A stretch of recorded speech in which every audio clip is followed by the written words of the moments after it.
आप सुन रहे हैं कहानी एज ऑफ घोस्ट और आज हम जानेंगे इसकी आगे की कहानी को बिना किसी देरी के।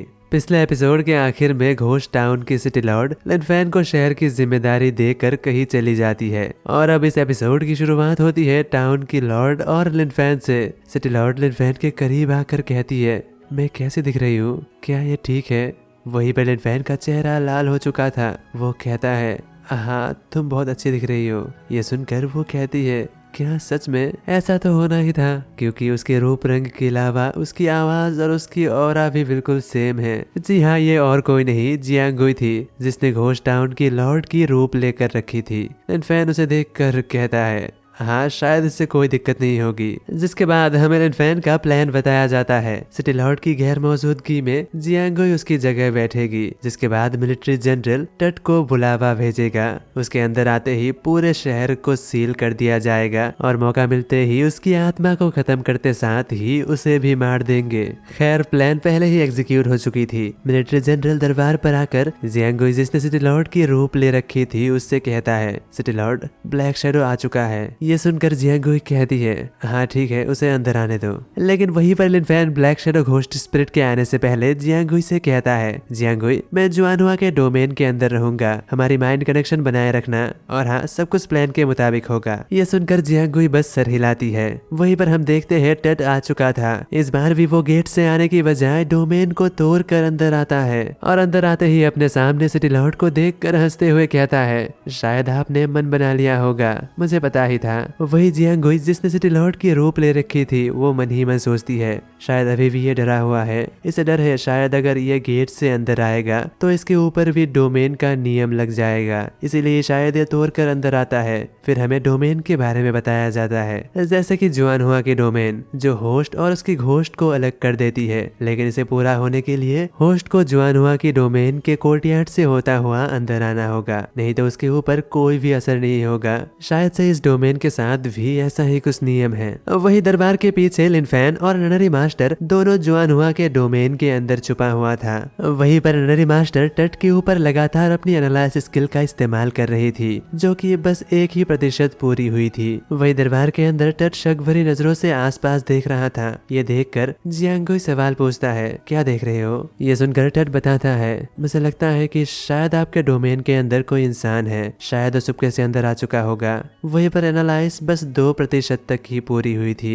टट की इस बात को सुनकर जियांग गुई उसकी ओर घूर कर देखती है और वो कहती है, तुम्हें बड़ी दिलचस्पी है हमारी इस घोस्ट सिटी पर। वैसे बता दूं हमने वो पहले ही संभाल ली है। तुम्हें याद दिला दूं कि शायद तुम यहाँ पर कुछ और करने आए थे, है ना? सिटी लॉर्ड की घूरती हुई नजरों को देखकर टट अपनी बातों को बदल लेता है। वो कहता है, जी जरूर, शायद आपको मेरी पिछली बार दी गई प्रस्ताव मंजूर है। यह सुनकर जियांग गुई कहती है, हाँ जरूर, मैं उन घोस्ट स्पिरिट को आजाद करने में तुम्हारी मदद करूंगी, लेकिन तुम्हें इसके लिए कीमत चुकानी होगी। अगर मैं गलत नहीं हूँ तो शायद तुम्हारे हाथ में जो झड़ी है वो अंडरवर्ल्ड से जुड़ी हुई है ना? अगर ऐसा है तो मुझे तुम्हारी मदद चाहिए। शहर में कुछ दिक्कत है जिसके लिए ये झड़ी चाहिए होगी। जियांग गुई की इस बात को सुनने के बाद भी टट को कोई भी शक नहीं होता और वो मान जाता है। और वहीं पर एनालाइज बस 3% तक पूरी हुई थी। जिसके बाद सिटी लॉर्ड टट को पहले से ही तय की गई उस जगह पर ले जाता है और वहां पहुंचकर वो टट से झड़ी मांगता है। टट भी उसे देने को तैयार था,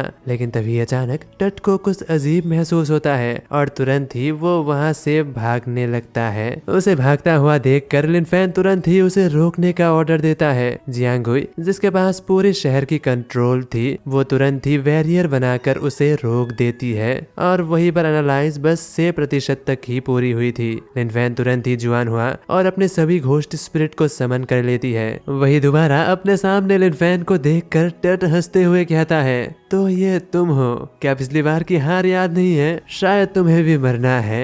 मैं तुम्हारी इस कामना को जरूर पूरा करूंगा। वही लिनफेन गुस्से में दांत भींचते हुए कहता है, इस बार हम नहीं, मरेगा तो तू। टोंग टोंग ने जो दर्द महसूस की थी मैं वो तुझे 1000 गुना करके लौटाऊंगा। लिनफेन की इस बात को सुनने के बाद भी वो और भी जोर जोर से हंसने लगता है। वो कहता है, देखते हैं कौन मरता है और कौन कितना दर्द महसूस करता है। और टट तुरंत ही एक स्पेल कास्ट करती है जिससे आसमान से आग की गोलों की बरसात होने लगता है। टट कहता है, महसूस महसूस करो जहन्नम की आग को।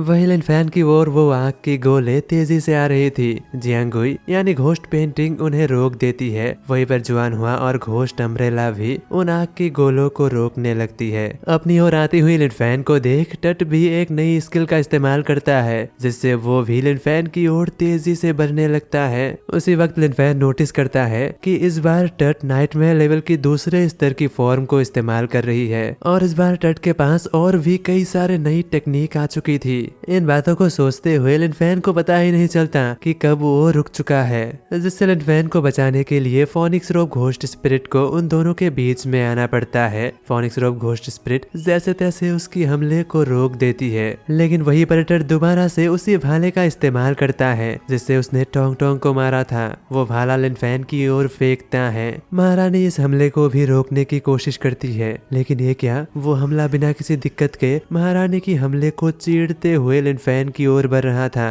तभी अचानक लिनफेन आवाज लगाता है और यसुना समन हो जाती है। वो नाइटमेयर लेवल के दूसरे स्तर पर पहुंच चुकी थी। यसुना सामने आते ही एक बड़ी सी मूर्ति को समन कर लेती है, जो कि बिल्कुल उसके पिताजी की तरह दिख रही थी। लिनफेन भी इस बारे में सोचता है। वहीं पर वो मूर्ति उस भाले को आसानी से रोक देता है। बस इतना ही नहीं, वो उस भाले को एक ही मुक्के में तोड़ देता है। अगले ही पल लिनफेन के सिस्टम से नोटिफिकेशन आती है, स्टाफ ऑफ होरास टूट चुकी है। वही लिनफेन भी अपने पास रखी हुई बाकी सोल आइटम्स को भी एक ही बार में तोड़ देता है। अचानक अपनी सभी सोल आइटम्स को टूटता हुआ देख उसे अपनी आंखों पर भरोसा नहीं होता। वो कहता है, आखिर तुम्हें वो कहाँ से मिला?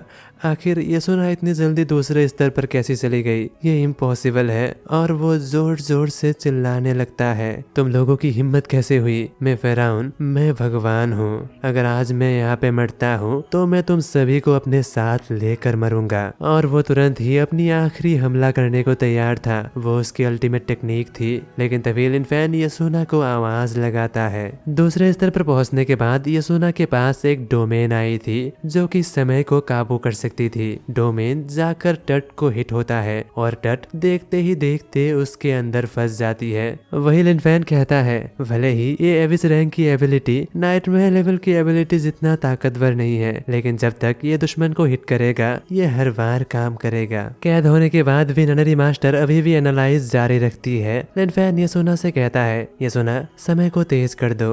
वही हम टट को देखते हैं जो कि एक मेज के अंदर फंस चुकी थी। वो कहता है, यसुना तुमने मेरे साथ क्या किया? मेरी कोई भी शक्ति काम नहीं कर रही। जहाँ टट तेजी से भागता हुआ उस मेज से बाहर निकलने की कोशिश करता है, लेकिन वो बस एक सपना था जिससे वो कभी बाहर नहीं निकल सकता। जिसके बाद यसुना लिनफेन के कहे अनुसार उसके अंदर की समय को तेज कर देती है। समय तेजी से बीतने लगता है। जहाँ बाहर की दुनिया में लिनफेन के लिए बस कुछ ही पल बीते थे, लेकिन उसके अंदर कई दिन बीत चुके थे, जिस वजह से ननरी मास्टर की एनालाइज भी तेजी से कंप्लीट होने लगती है। 20%, 24%, 28% और ऐसे ही देखते 35% तक हो जाती है। तो अब आगे क्या होगा? क्या टट भी लिनफेन के कंट्रोल में आ जाएगा? क्या टट भी लिनफेन का गुलाम बनेगा? इन सभी सवालों का जवाब जानने के लिए देखते रहिए आगे आने वाले एपिसोड्स। मैं मिलता हूँ अगले किसी वीडियो के साथ, तब तक के लिए बाय बाय।